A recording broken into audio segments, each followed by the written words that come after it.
Hi guys, welcome to another vlog, Alex Peak Performance Reviews. And yeah, obviously you guys have been waiting for this for a long time. The weather's half decent, it's a little bit dewy out on ground, but you guys have been asking for it, so I thought I'd better get my ass out and get this car tested, reviewed, a proper full road going review of it.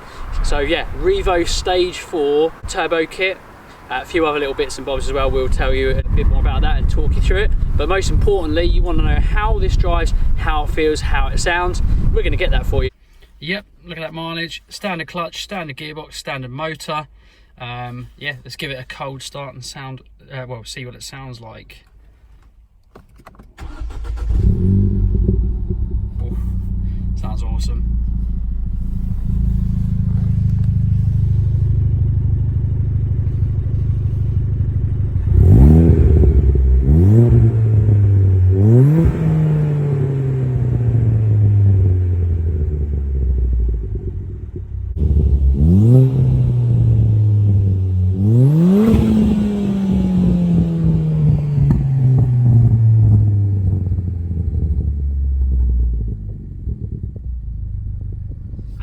It actually sounds really quite, you know, well, not too loud basically, so you don't upset your neighbours.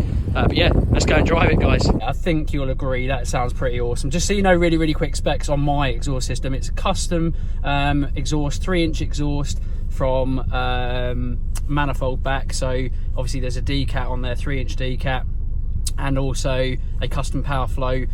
And I've given basically the guys at A14 tyres who do power flow exhausts, big up yourself. They do mine. Ask for Ollie, tell them that Alex Peak Performance sent you. He'll do you a good deal. Mega at doing that. V-band flanged, absolutely awesome, lovely and straight, 3-inch all the way through, and yeah, it sounds absolutely epic. The good thing about these Powerflow ones is you can tell them how you want it to sound, so you can find a sound clip from a different exhaust that you like the sound of. I think I based mine on a Scorpion, and I can't remember what else it was because I like the bassy thrum, and that was, yeah, really quite an awesome exhaust note. But yeah, from in here it sounds awesome, but outside it sounds even better.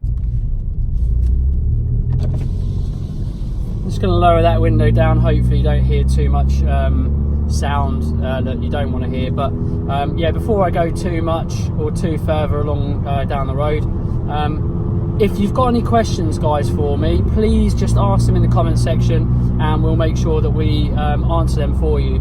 Anything you want to know about the kit, anything. It's alright, let's just drop it down. It's nice and warm now. Wheel spinning.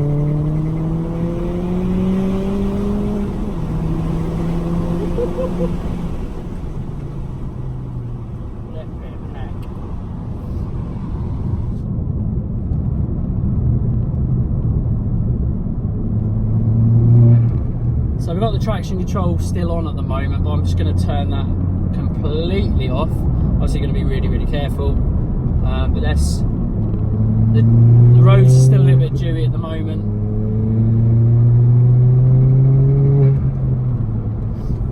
Just be nice and careful. Let's get these front tyres warmed up.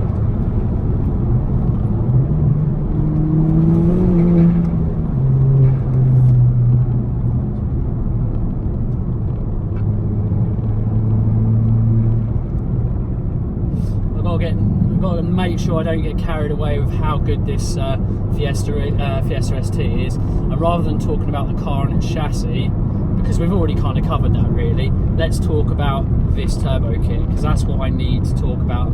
This is why I've wanted to do this video for you guys for so long. So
Christ it goes. Yeah, it is absolutely insane how quickly this car covers ground. Obviously, again, like I said, there's no point me talking about the chassis and talking about the actual ST. You know, it's not, you know, talking completely different in relative to the turbo kit. There's no point talking to you about the chassis because we already know, or anyone who owns them or has test drove one will know how good the chassis is. We're talking about this, how this turbo kit completely transforms the car. Basically, stage 2 on a Fiesta ST for me does bring the car close to kind of the perfect road going version that you would ever want in a car, in a Fiesta ST. The chassis on these are as capable as pretty much anything else. So you've got the right platform to basically put more power on. Now, most people would conventionally think, holy shit, you know, anytime we add more power to a front wheel drive car, especially what they used to say in the old days, they used to say, you know, 250 horsepower is as much as you'd ever need in a front wheel drive car. But actually, the chassis dynamics of a modern car and the tyre tech that we've now got means that actually we can have often a little bit, well, or a fair bit more power than that, and still put the power to the ground and still have loads of fun, and it not be absolutely pointless and useless. And this car is one of them. This REVO Stage 4 kit absolutely completely transforms the car. The car is already so capable, but with near 350 horsepower, we dynoed 347.7 brake horsepower. Admittedly, it weren't on the inertia type, so it's probably expect closer to, I think the figures we were getting were closer to 330 horsepower, which is pretty much what, you know, REVO says you will get roughly out of this kit. But people have been getting just that little bit more. I think I've already seen someone get 337. Ours hasn't even got the enlarged crossover pipe, which we are adding, and the Pro alloy in the cooler we've got is probably a little bit too small for the kit. It doesn't matter so much in the winter time at the moment, but it's causing a restriction. Both those parts are causing a restriction, so to the tune of probably something like 10 or 15 horsepower. So there's absolutely no reason why I cannot doubt that these will hit 340 to 350 horsepower range with this turbo kit. I am already hitting around that, or certainly around the 330 horsepower range with the kit as it is at the moment, without the crossover, and without a probably adequate, I suppose is the right word, when it's gonna when it gets warmer again, not like winter, that Pro alloy in the cooler, just the ends are, and the core is probably a little bit too shallow and small for how I use the car. Obviously I use the car for fast road, and obviously I do a hell of a lot of track days as well in it. One of the most important questions that everyone will want answered, I'm sure, is does this kind of power and does this kind of turbocharger make this car undrivable?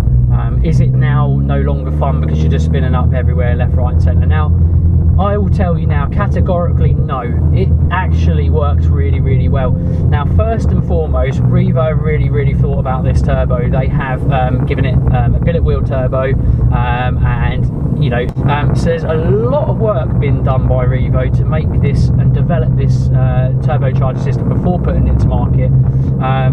So, you know, they don't want that to be the case. They do not want this to be an unusable turbo. The power band and the power range and rev range you get from this turbocharged kit is not too dissimilar from a standard turbo. That's why I absolutely like it. So that's why I absolutely love it. So I mean, we're around some country roads now, and actually there's loads of overhanging trees. So this part of road that I'm on is actually quite dewy. But I'm just going to basically try and do an example of, you know, where and what kind of power you get and when. And I'll try and put a power graph as well that we've got for the car as well on the display, so you can kind of see how not lazy the turbocharger is, which is incredible considering actually how much bigger it looks and is, and how much power it produces. So I'm sitting at 2,500 revs. I'm going to put my foot down, 3,000 RPM, and yeah, it does just spin up. And then as soon as you go into fourth gear, third gear, there's grip. So it's 9 degrees and the outside temp with the wind chill is probably about 6 degrees, so there's not much temperature out there. I'm sitting on NS2R Nancan rubber, which is really, really good, but not, you know, the absolute best rubber I can probably have for this time of year. But that scrambles in second gear and then grabs and just goes in third.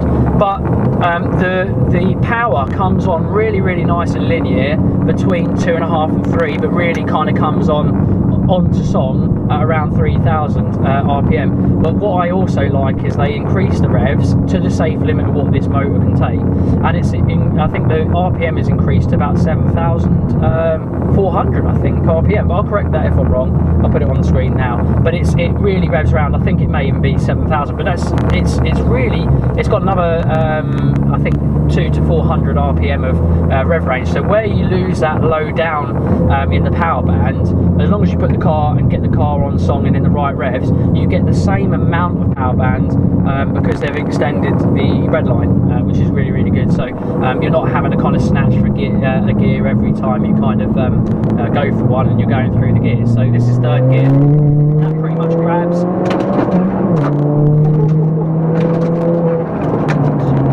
Thank goodness I've got good brakes as well. I'm coming up to the junction. These big yellow speed big brake kit are absolutely amazing, with the Padgett RS29s on there as well, like a race pad. But they operate from pretty much stone cold temperatures. That's why I love them. That's why I've had 3 or 4 sets.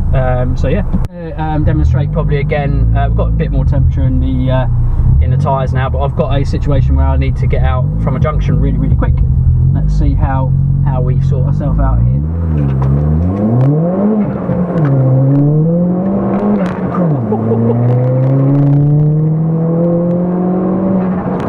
It scrambles obviously low down. Do you know what, even in stage 2 it's got enough power and torque to kind of scramble in, you know, first, second.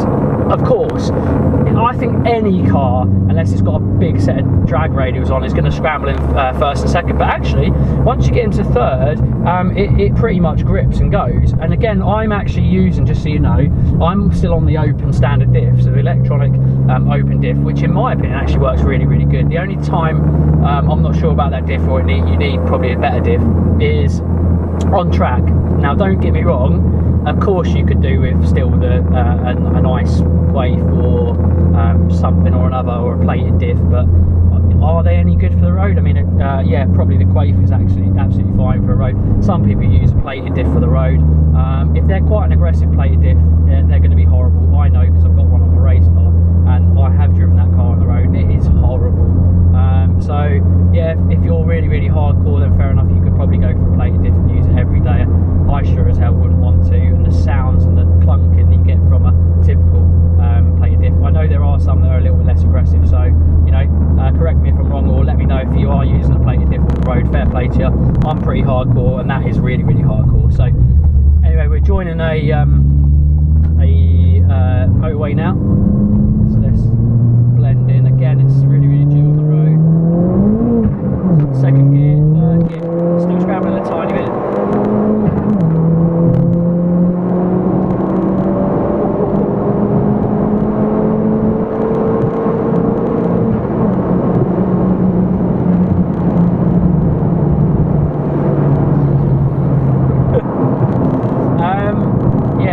Gets up to fairly big speeds fairly quickly, and it is quick. It's safe to say it is massively quicker than any stage 2 car out there. Proof's in the pudding. There's already guys that are running low 12-second quarter miles at stupid terminal speeds of, like, I think it's 114 to 116 miles per hour. To put into context of the times that this car is doing on a drag strip, already proven, basically people are doing the same time on a quarter-mile drag strip, Santa Pod, that an M4, a new, or there's only a new M4, there's obviously, it's the first time they've ever come out, but an M4, a BMW M4, that is a near 500 horsepower super saloon car that's pretty much nearly as quick as a supercar. And this, on paper, realistically, is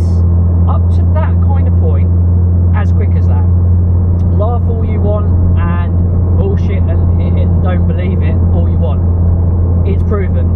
People have done that on the drag strip with a good set of tyres, and you can't question it because it's happened. No one's got any hidden mods, no one's got no nitrous, no stupid things on that are absolute bullshit, like what you're getting on the Nürburgring lap times. You never know what tune they've got.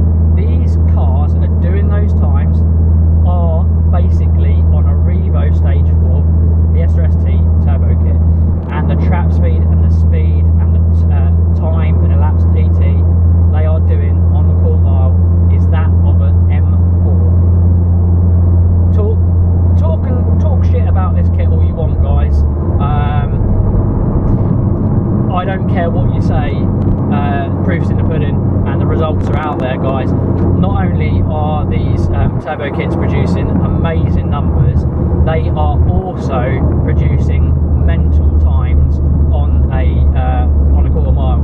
I'm going to obviously show you what this car will do in the new year on track days, because I take the car around and on track loads and loads of times throughout the year. Obviously it's off season now for us in the UK, so we can't kind of use the car anymore on the track because there's not really any of them open. So as soon as I can take this out on track, rest assured this will be going out on track, and I'll tell you how many seconds it is a lap quicker on something like, say, RT330 circuit. So yeah, that'll be proof in the pudding as well.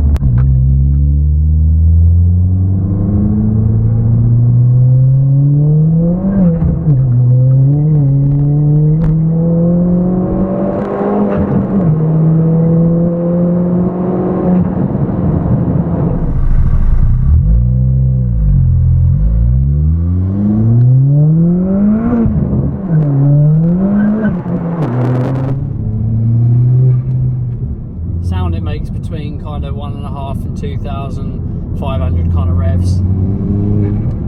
It's just awesome. I don't know whether that camera picks it up, but that's absolutely awesome. Try not to get too much road noise for you.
we're starting to run out of light, guys, and yeah, I've been driving this car loads. I don't normally get too much of an opportunity to drive this car, actually, believe it or not, although this stage 4 kit has been on for way over a month actually, so apologies for taking so long to upload a video. I'm going to do loads more videos of this car, so please kind of pop some comments in the comment section of things you may want me to do, questions you want me to answer, and yeah, we'll try and kind of cram them into a load of different videos, because obviously this car I've had for quite some time, 3 years now, and it's not going anywhere, so we're going to do loads more videos. Like I say, it's going to be out on track, maybe some drag racing videos against certain cars, any cars you want me to drag race it against, guys.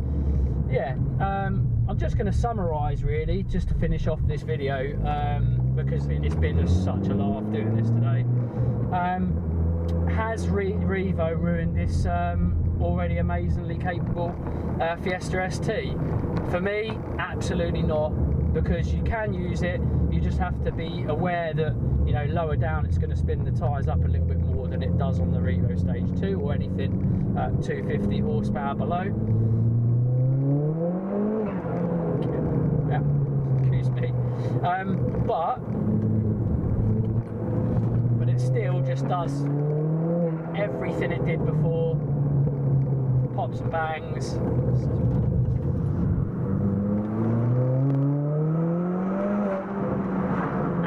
And then some, really. It just transforms the car into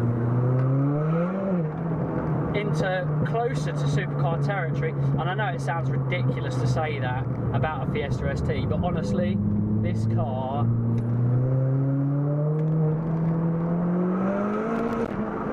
is bloody insane, and it's so quick and it covers ground so fast, still with that chassis.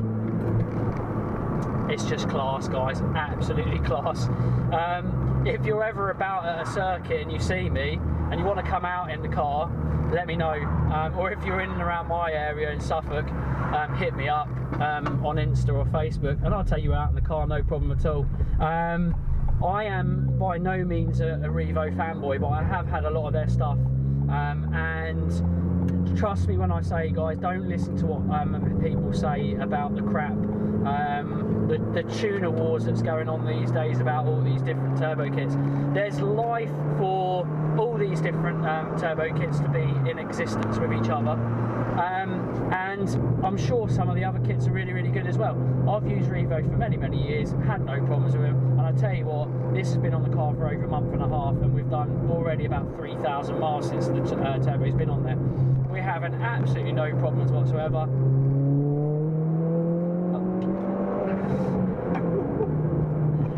And it's just so much fun, guys.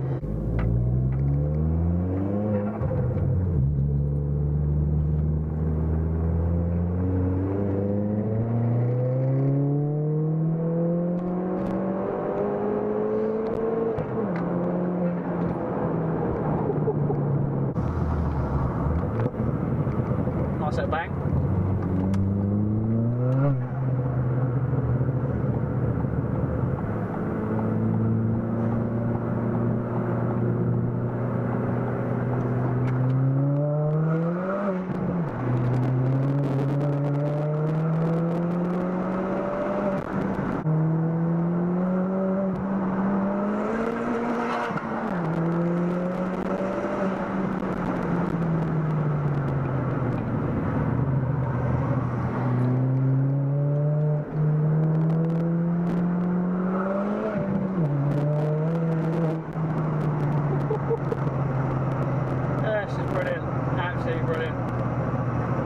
To stay out in it all day, but I'm running out of petrol.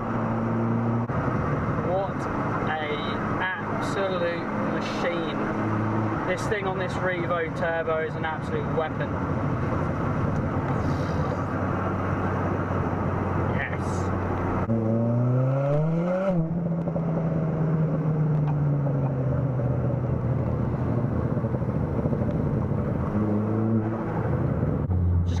mention another little something as well, actually. Just in case you're worried about that, and to be honest with you, maybe really, because you're spending your hard-earned dough, and if you can't quite then afford to run a car like this on a REVO Stage 4, then there's no point getting the turbocharged system. So obviously this is on stock injectors, and obviously it's probably, and from what we hear, close to the limit of its kind of duty cycle on these stock injectors, which is amazing. There's still a lot of horsepower, obviously a hell of a lot, but some people will probably be asking, what fuel consumption do you get on this turbo? I'm not really worried, but it actually does, seriously, in general, if you're more careful with it, it does about the same to 1 mile per gallon better than stock. And I know you're probably thinking, well, how the hell did it do that? It probably is just from the ever so slight amount of extra lag. And because often aftermarket tuning is a little bit better than factory. Factory settings are, you know, quite careful. And yeah, REVO done a really, really good job on their mapping. It's a self-adjusting map as well, which is also even better. But yeah, fuel consumption, circa 34 to 35 miles per gallon. Happy days. Yeah, I'm gonna pretty much finish on that note, guys. Thank you so much for watching. As always, like, share, comment and subscribe, and we'll see you again in the next one. Bye for now.